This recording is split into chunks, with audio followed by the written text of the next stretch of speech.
Bien, buenas tardes alumnos.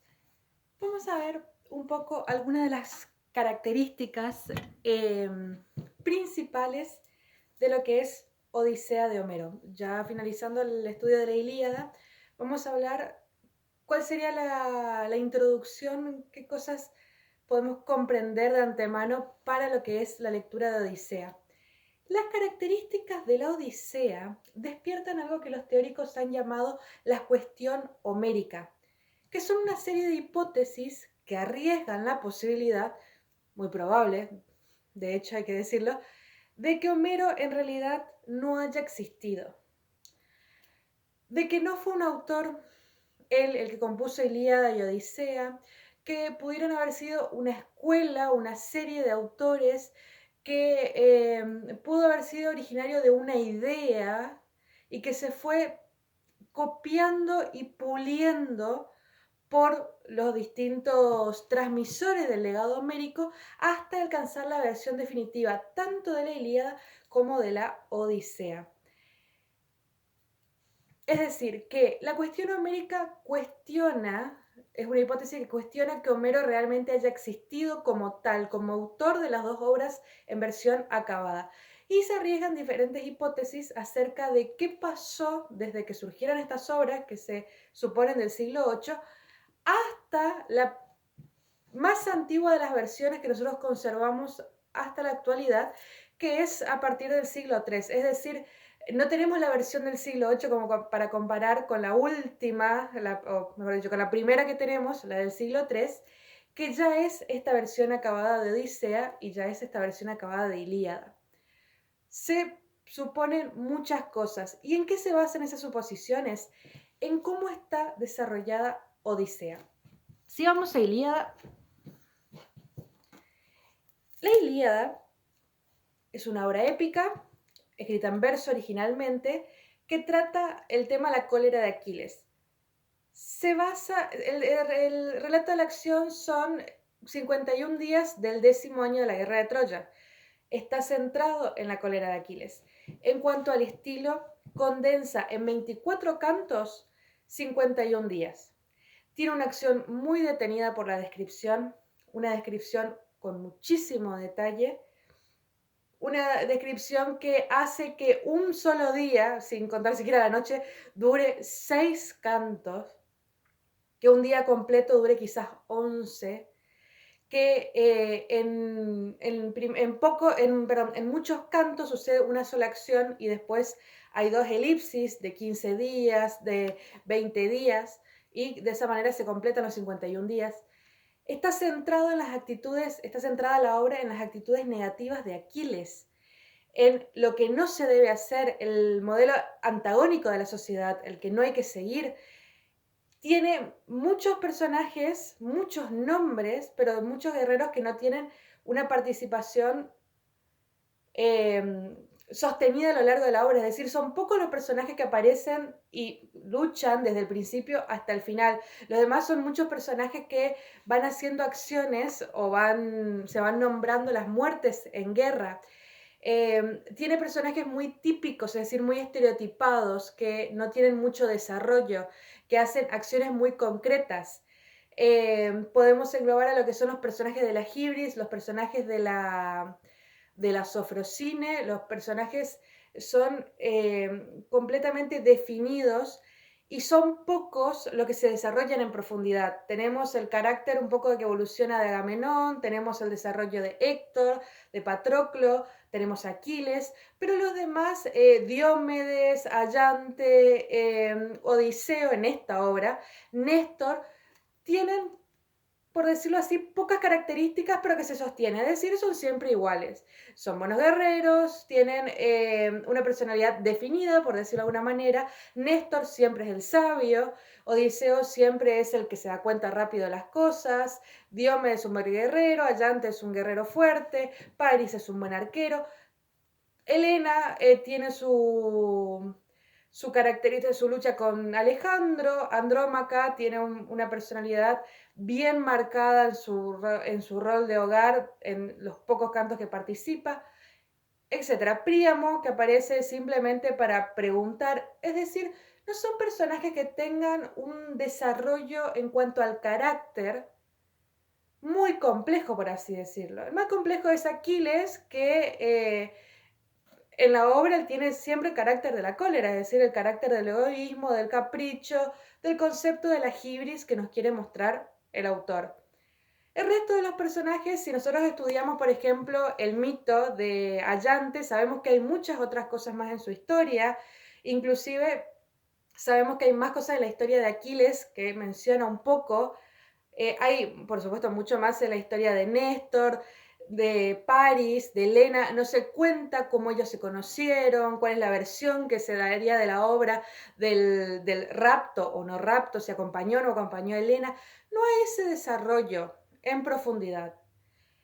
El desarrollo está marcado en la acción detenida.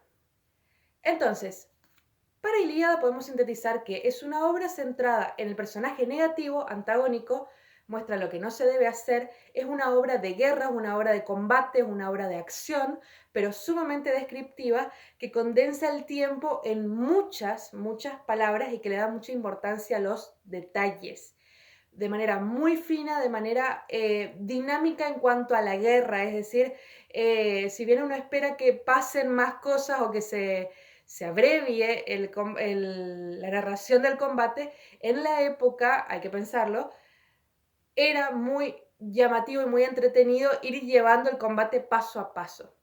Por otra parte, Odisea es el caso contrario. Odisea está centrado en el modelo heroico, es decir, está centrado en Odiseo. Mientras Ilíada cuenta lo que no se debe hacer, Odisea es el modelo del héroe que sí hay que seguir. Odisea condensa 20 años, es decir, 10 años del regreso de Odiseo en 24 cantos, mientras que Ilíada contaba 51 días, Odisea cuenta 10 años. Podemos afirmar que la narración tiene mucho menos detalle y más acción que va sucediendo en cuanto a lo que va recordando Odiseo de sus aventuras. En Ilíada teníamos un día detenido en varios cantos que se relataban. Odiseo en 4 cantos relata sus historias. Ilíada empieza y termina 51 días después. Odisea tiene lo que ustedes conocen como flashback, es decir, regresa muchas veces al pasado a contar qué sucedió. Entonces, no es la continuación temporal de Ilíada. Tiene un estilo completamente diferente. Tiene un estilo distinto en cuanto primero al tema en donde focaliza la enseñanza, que es lo opuesto al anterior. Es decir, ambas se tratan de ver qué es lo que hay que hacer, pero el método de Ilíada es mediante exhibir las consecuencias de la hibris, y el método de Odisea es mostrar los triunfos del héroe. Los dos nos dicen que hay que seguir la virtud, pero nos dicen nos muestran de maneras distintas. Ilíada tiene la acción más condensada en pocos días, Odisea cuenta muchos más años y lo cuenta más desde la acción. Tiene, por supuesto, sus partes de descripciones, pero pues mucho más acción y tiene muchos personajes con mucho desarrollo de personalidad. Muchos personajes distintos, personajes antagónicos, es decir, a cada personaje se le puede oponer, así como podíamos oponer Aquiles y Héctor, el buen guerrero, el mal guerrero, y un poco Aquiles Patroclo. Bien, acá sucede con muchísimos personajes, Helena, Clitemnestra, Odiseo. Odiseo se enfrenta a mucha gente que vendrían a ser sus antagónicos, porque la hibris tiene muchas formas y a todas se expone el héroe. Entonces tenemos Telémaco, Orestes, hay mucho contraste, hay muchos personajes que participan en muchas acciones. Es decir, el estilo es completamente distinto. Y esto hace suponer, porque la única semejanza es que son 24 cantos los dos. Entonces, esto hizo suponer a los teóricos que quizás Homero fue el artífice, si existió Homero, porque además tenemos muy pocos datos de su vida.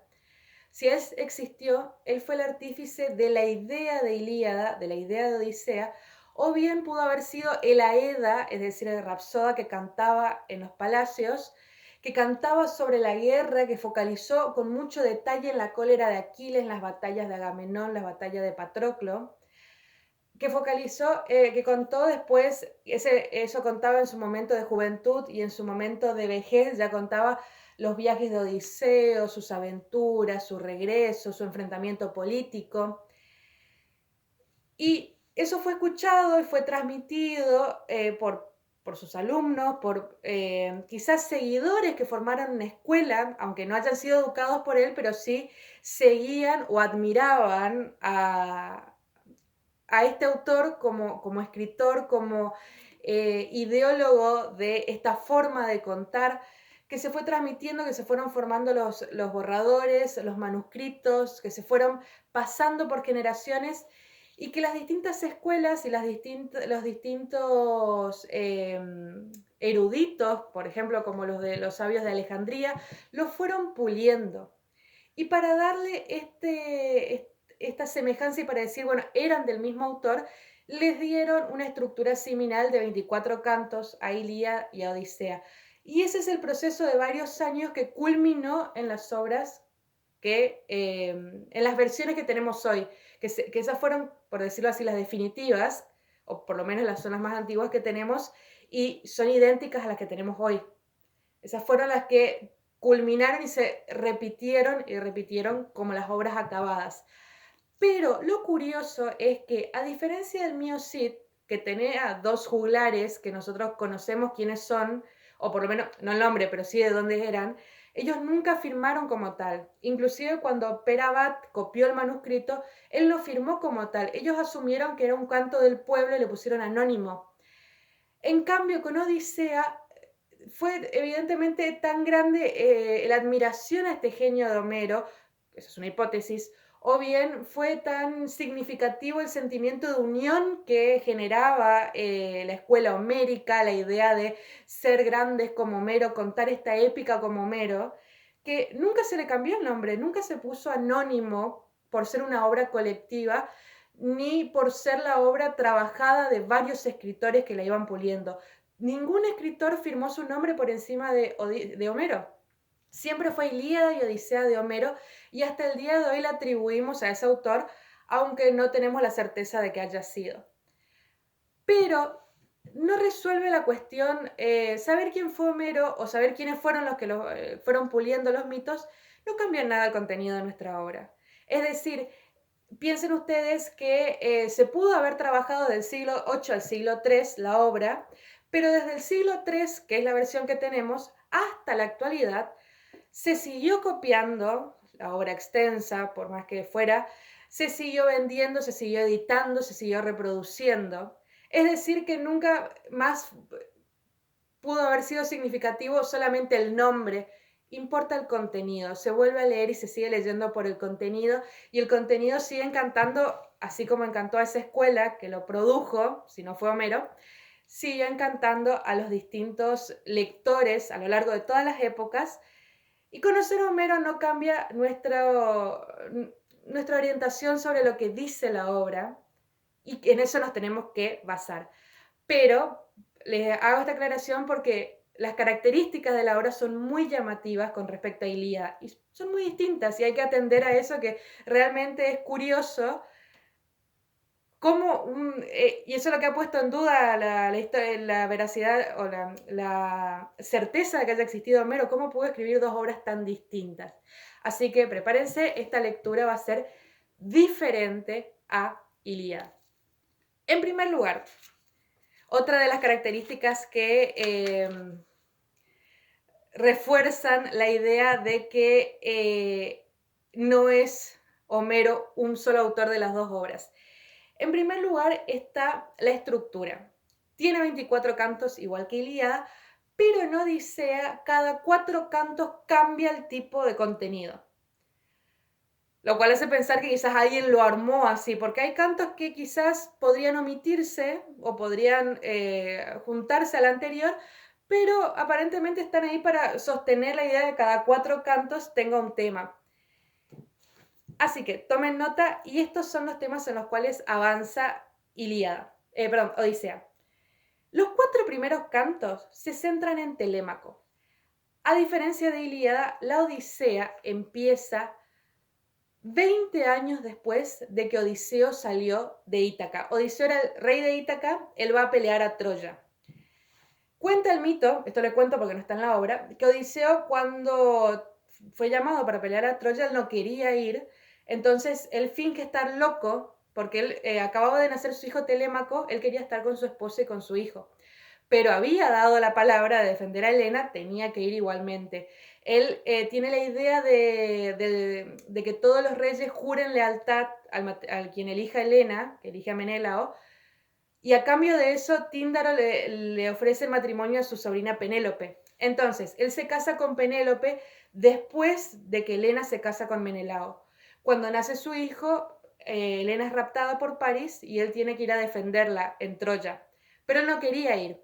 Entonces finge estar loco y un guerrero, Palamedes, para probar si realmente estaba o no estaba loco, coloca a su niño a su hijo Telémaco, que era un bebé, en el medio del campo que él estaba arando, porque él se hacía el desentendido, que no escuchaba, que no entendía, y él pasaba con la arada, con el azada, con el arado, la azada, y en ese lugar justo le pone Palamedes a Telémaco, sabiendo que si Odiseo no estaba loco, él no le iba a matar a Telémaco, lo iba a desviar.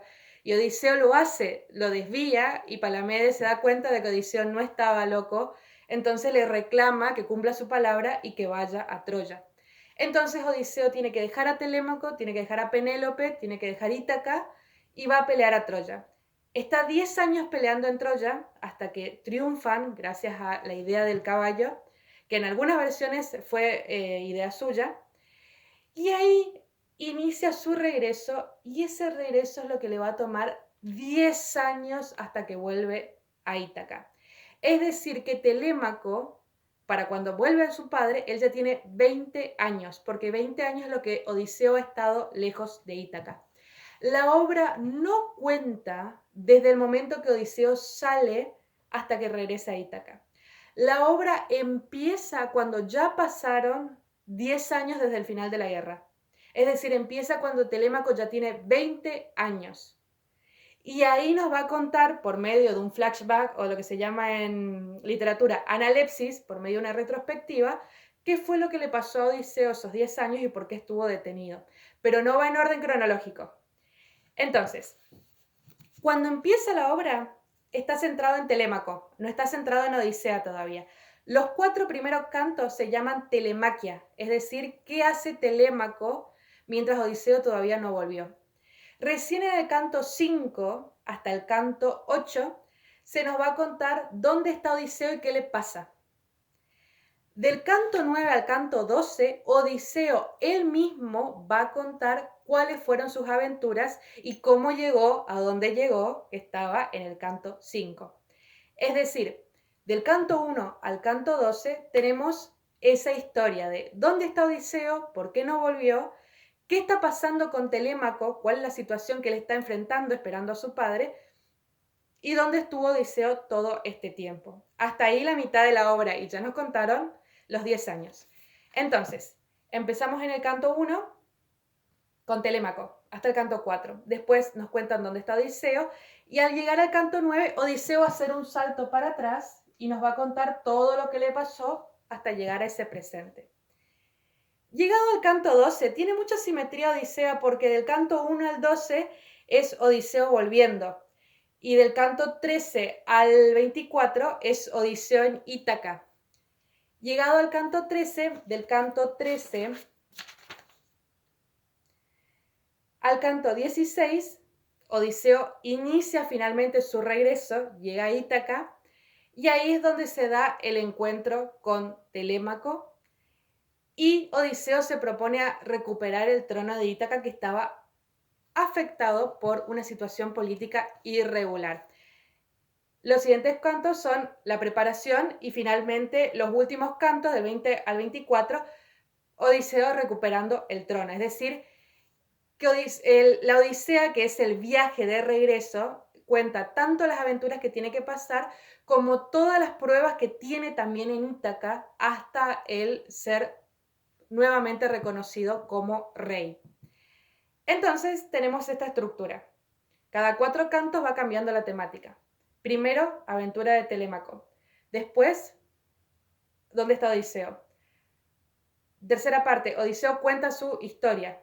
Odiseo regresa a Ítaca, planea recuperar el trono y finalmente en los últimos 4 cantos se da ese regreso triunfal a su poder en Ítaca.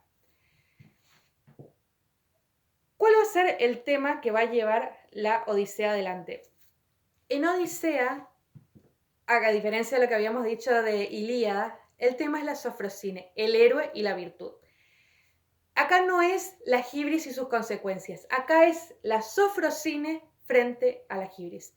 Es decir, que tenemos todas las formas en las que el héroe se va a enfrentar a la hibris.